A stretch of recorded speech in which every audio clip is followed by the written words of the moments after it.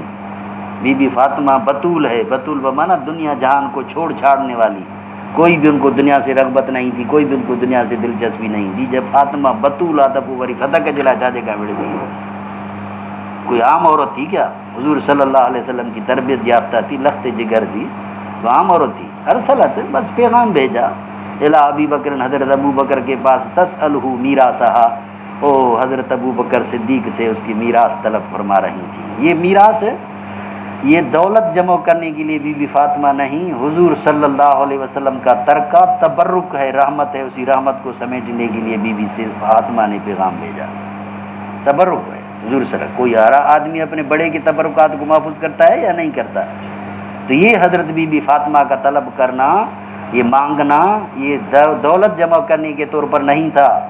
بلکہ یہ تبرک نبوی کو اور اسی اساس نبوی کو اپنے پاس محفوظ کرنے کی غرض سے تھا، اسی نیت سے تھا۔ فرمایا تسألہ میراثہا من رسول اللہ صلی اللہ علیہ وسلم مما افاء اللہ علیہ بالمدینہ، جو فیء کے طور پر اللہ نے اس کو مدینہ پاک میں عطا فرمایا تھا، وفدق، اور فدق کا بھی، وما بقی من خمس خیبر، اور جو خمس خیبر سے بھی جو حضور صلی اللہ علیہ وسلم کے پاس فیء کے طور پر آیا تھا۔ وقال ابو بکر، حضرت ابو بکر صدیق، یہ سارے تین قسم کے مال تھے، ایک تو فیء کے طور پر جو مدینہ پاک میں حضور کے پاس تھے، دوسرا باغ فدق کا، اور تیسرا جو خمس خیبر کا۔ فدق جو ہے یہ باغ یہ بھی یہودیوں کا ہے، لیکن یہ خیبر سے تھوڑا سا پرے ہے، یہ مستقل یہ باغ کی حیثیت ہے، جیسے وہ 5 اس کے یہودیوں کے قلعے تھے نا، یہ خیبر کے قلعے کے باہر جو ہے یہ فدق کا باغ ہے، اسی باغ کی طرف، یعنی 3 قسم کی ملکیتیں حضور صلی اللہ علیہ وسلم کے پاس تھیں، جو آپ صلی اللہ علیہ وسلم بیت المال کے طور پر جن کو استعمال فرماتے تھے، یہ تینوں کو امام بخاری رحمہ اللہ نے یہاں ذکر فرمایا۔ فقال ابو بکر، ان تینوں میں چونکہ حضور صلی اللہ علیہ وسلم کی تحویل میں تھے، حضور کی تولیت میں تھیں، تو حضور کی تولیت میں تحویل میں ہونے کی وجہ سے بی بی فاطمہ نے ان تبرکات کو اپنے پاس رکھنے کے لیے فرمایا۔ وقال ابو بکر، حضرت ابو بکر فرمانے لگے، ان رسول اللہ، بے شک صلی اللہ علیہ وسلم نے فرمایا، لا نورث ما ترکنا صدقۃ، ہم ورثہ ترکہ نہیں چھوڑتے، ما ترکنا صدقۃ، جو کچھ بھی ہوتا ہے ہمارا پیچھے سے وہ سب کچھ جو اللہ کی راہ میں صدقہ ہوتا ہے۔ یہ اللہ تبارک و تعالیٰ کی طرف سے یہ سبق ہے امت کے لیے کہ نبی جو ہیں جو بھی دین کا کام کرتے ہیں اللہ کی رضا کے لیے کرتے ہیں، ان کا غرض کسی قسم کی دولت سمیٹنا نہیں ہوتا، اور جو کچھ بھی ان کا اس طرح کا ترکہ ہوتا ہے وہ بھی خدا کی راہ میں ہوتا ہے، یعنی جو کچھ بھی وہ کرتے ہیں وہ اللہ کی رضا کے لیے کرتے ہیں۔ نبی کو کمائی کا مقصد، زندگی کا مقصد کوئی دنیا کمانا نہیں، بلکہ دنیا کے اندر جو آتے ہیں تو وہ عابری سبیل ہوتے ہیں، مسافر کی طرح وہ آتے ہیں۔ یہ سبق ہے اس لیے کہ نبی جو آتے ہیں یا نبیوں نے جو کام کیا، کسی قسم کا بینک بیلنس جمع کرنا ان کا مقصد نہیں تھا، دولت جمع کرنا ان کا مقصد نہیں تھا، بلکہ اعلیٰ کلمت اللہ ان کا مقصد تھا، اور جو کچھ بھی ان کا ترکہ تھا وہ بھی سارا برائے خدا میں تھا، خدا کے واسطے تھا۔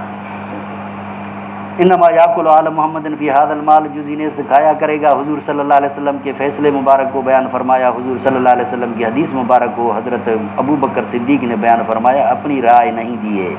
حضور کی رائے دی ہے، اور ابو بکر کا روایت کر رہا ہے، کوئی عام آدمی روایت نہیں کر رہا، بھلے خبر واحد کیوں نہ ہو، لیکن خبر واحد بھی تو ابو بکر سے ہے، کسی عام آدمی سے تھوڑی ہے۔ اور پھر اسی کی تائید حضرت عباس بھی کر رہے ہیں، حضرت علی بھی کر رہے ہیں، جو اسی پدک کی تقسیم کے لیے جو آئے، اور صحابہ بھی سارے اسی کی تسلیم کر رہے ہیں کہ برابر حضور صلی اللہ علیہ وسلم کا یہ فرمان ہے۔ خود بی بی فاطمہ کو بھی یہ جب ذہن میں آئی تو اس کے بعد بی بی فاطمہ کو بھی بڑا احساس ہوا، اس کو بھی اسی چیز کی فکر ہوئی۔ یہ فرمایا انی واللہ لا اغیر شیئا، قسم خدا کی میں ذرا برابر بھی تبدیل نہیں کروں گا، من صدقت رسول اللہ صلی اللہ علیہ وسلم عن حالہا، اسی پوزیشن سے، التی کان علیہا، جس پوزیشن پر تھا حضور صلی اللہ علیہ وسلم کے دور میں، ولا اعملن فیہا بما عمل به رسول اللہ صلی اللہ علیہ وسلم، اور میں کروں گا اسی کے اندر وہی کام جو کیا تھا صلی اللہ علیہ وسلم نے، یعنی وہی طریقہ کار میں چلاؤں گا جو حضور کا طریقہ کار تھا۔ فابا ابو بکر، انکار فرمایا حضرت ابو بکر نے، ان يدفع الى فاطمہ منہا شیئا،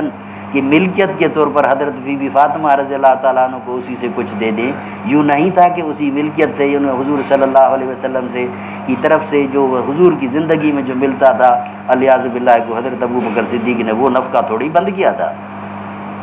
وہ تو اپنے طور پر جاری تھا، وہ دیتے رہتے تھے۔ اس لیے تو فرما رہے ہیں کہ میں ویسے ہی کرتا رہوں گا جیسے حضور صلی اللہ علیہ وسلم فرمایا کرتے تھے۔ فوجدت فاطمہ حزنت فاطمہ، بس اب وجد کا لفظ ہے، حزن کا لفظ ہے، غضب کا لفظ ہے، کچھ بھی ہے، روایتیں غضب کی بھی آ رہی ہیں اور حزن کی بھی روایات آ رہی ہیں۔ حضرت مدنی رحمۃ اللہ علیہ فرماتے ہیں کہ یہ انتزاع ہے راوی کی طرف سے، یعنی راوی نے اپنے طور پر یہ چیز نقل کی ہے، اور ویسے بھی امام زہری رحمۃ اللہ علیہ کی اس طرح کی چیزیں جو ہیں وہ زیادتیاں ہوتی ہیں، وہ اس طرح کے الفاظات کے اندر کچھ تھوڑی بہت چیزیں لگا دیتے ہیں، اور اس طرح کی الفاظ کی زیادتی جب کسی اس طرح کے محقق کی طرف سے وہ حجت ہوتی ہے، امام زہری کی جیسے اور جگہوں پر ہے، یہاں بھی مانیں گے، چلو مانتے ہیں بابا۔ وجدت حزنت، حزنت بمانا ٹھیک ہے، وہ طبعی طور پر حزن ہوتا ہے۔ کس چیز پر حزن ہوا کہ او ہو اتنے بڑے مسئلے سے میں محروم رہی، مجھے اس چیز کی خبر نہیں تھی، اس پر غم ہوا اس کو۔ یا ویسے ہی اگر انسان ہے، انسان کو طبعی طور پر، یہ طبعی چیزیں ہیں، ان طبعی چیزوں پر اگر وقتی طور پر بی بی فاطمہ رضی اللہ تعالیٰ عنہ کو حزن ہوا تو کون سی بری بات ہے؟ یہ حزن ہوتا ہے، طبعی چیز پر اس طرح کی چیزیں ہوتی ہیں، یہ طبعی ہے، کوئی اس طرح کی الیاذ باللہ کوئی دشمنی تھوڑی تھی۔ علی ابی بکر فی ذالک فحجرت ہو، اسے بول چال بند کر دی۔ اگر حجر کی معنی کرو کہ بول چال بند کر دی، پھر پہلے کون سی ذی رحم محرم تھی بی بی فاطمہ، کون سی مشاورت حضرت ابو بکر صدیق بی بی فاطمہ سے فرمایا کرتے تھے؟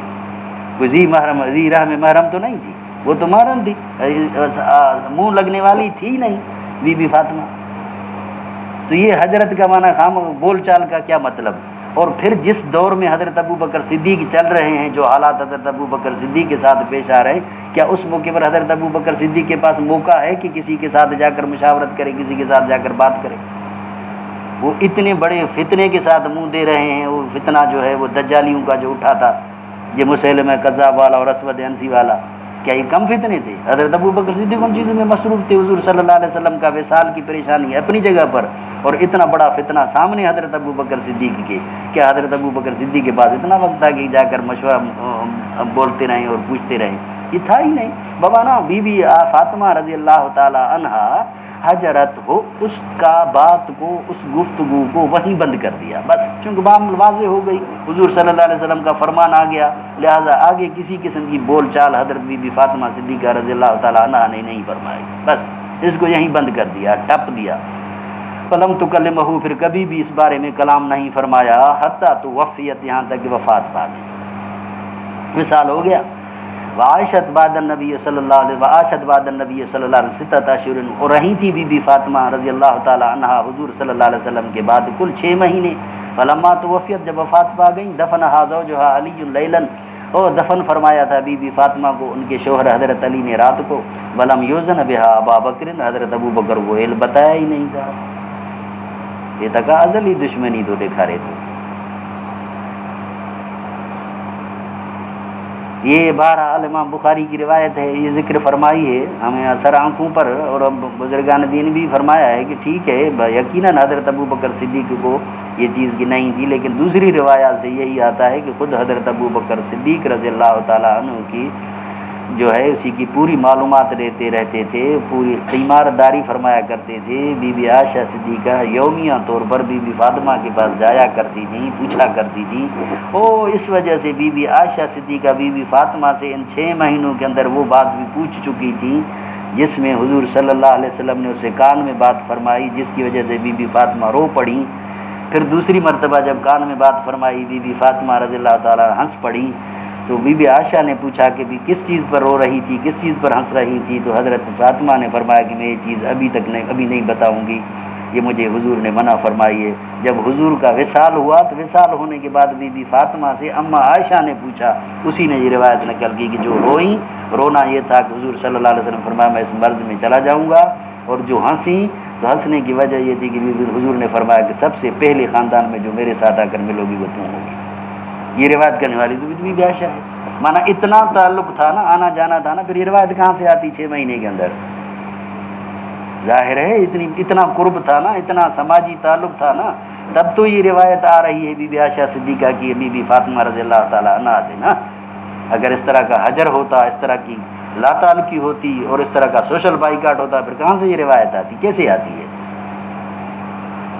لم یوزن بہا ابو بکر، حضرت ابو بکر صدیق نے نماز جنازہ پڑھائی تھی، اور باقی رہا حضرت بی بی فاطمہ رضی اللہ تعالیٰ عنہ کی یہ تمنا تھی کہ میرا جنازہ کوئی بھی اجنبی شخص نہ دیکھے، یہ بی بی فاطمہ کی یقیناً تمنا تھی، اور یہ فرمایا کرتی تھی۔ بی بی اسماء رضی اللہ تعالیٰ عنہ نے بی بی فاطمہ کو یہ بتلایا کہ اسی جنازے کے اوپر یہ جیسی ڈولی ہوتی ہے نا، رکھی جاتی ہے،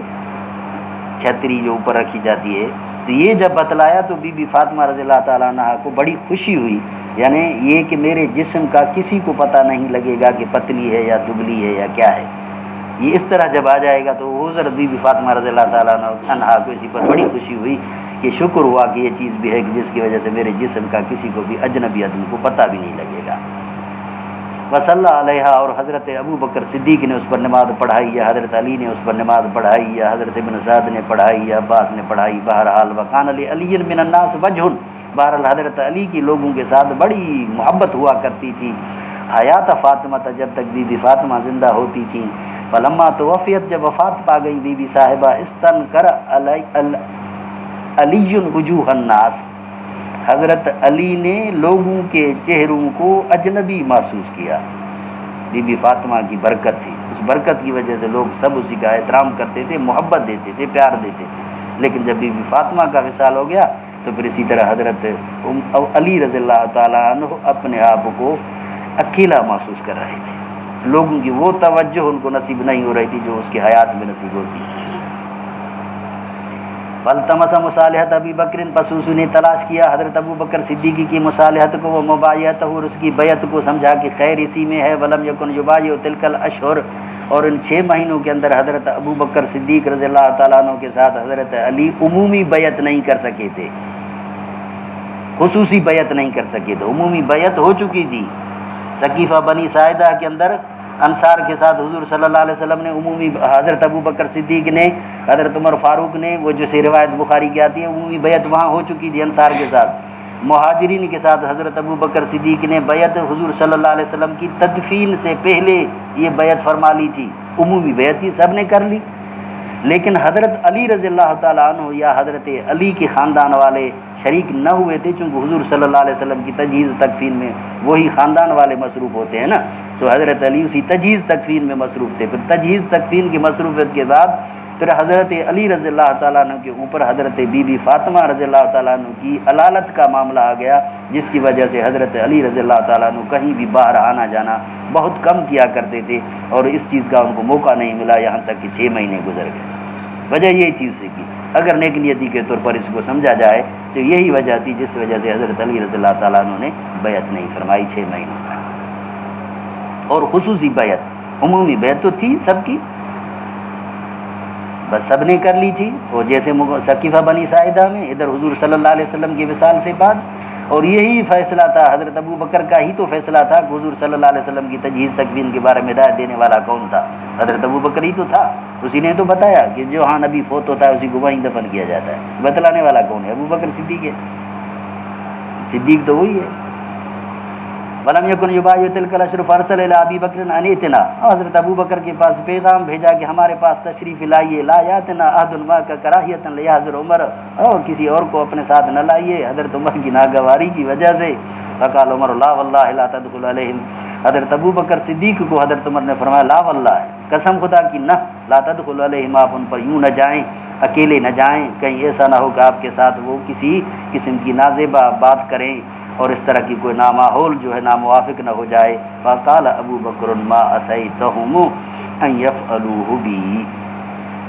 میں نہیں محسوس کرتا ان کو کہ وہ میرے ساتھ یہ کریں گے، یہ میری ان کے اندر یہ امید نہیں ہے، میں ان کے اندر یہ چیز نہیں سمجھتا کہ میرے ساتھ کسی قسم کی وہ بے ادبی کریں گے یا اس طرح کی کو زور سے میرے ساتھ بولیں گے۔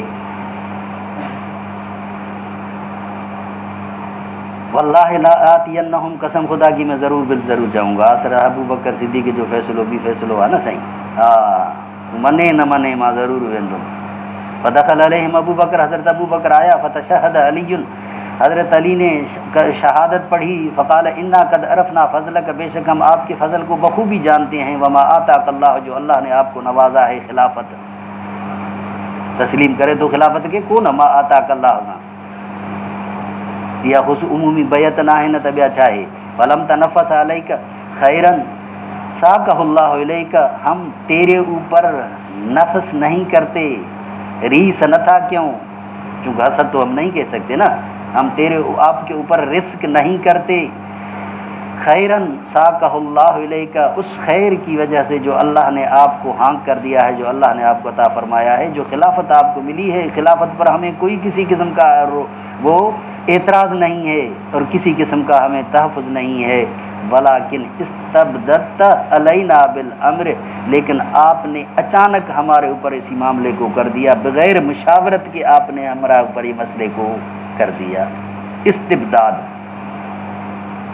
کسی قسم کا آپ نے ہم سے مشاورت نہیں فرمائی۔ بس ہمیں افسوس صرف اسی چیز کا ہے، دکھ صرف اسی کا ہے کہ ہم بھی آخر اہل بیت سے تھے، آپ ہمیں اسی مشاورت میں شریک فرماتے۔ وَكُنَّا نَرَىٰ لِقُرَابَتِنَا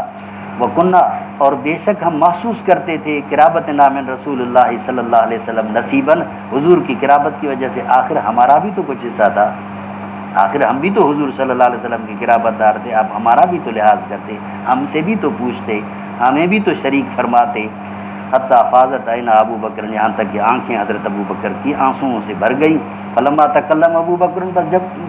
جب آنکھیں بھر گئیں تو بھرنے کے بعد پھر خاموش رہے، خاموشی کے بعد حضرت ابو بکر صدیق نے کلام فرمایا، قال والذی نفسی بیدہ، کہنے لگی قسم خدا کی جس کی جان، میری جان جس کی دست قدرت میں ہے، لقرابت رسول اللہ احب الی ان اصلہ، بے شک رسول اللہ صلی اللہ علیہ وسلم کی قرابت داری یہ محبوب ہے میرے نزدیک، ان اصل من قرابتی، کہ میں صلہ رحمی کروں اپنے رشتہ داروں سے۔ اما الذی شجر بینی و بینکم، باقی رہا مسئلہ جو چیز میرے اور آپ کے درمیان اختلاف کا باعث ہے،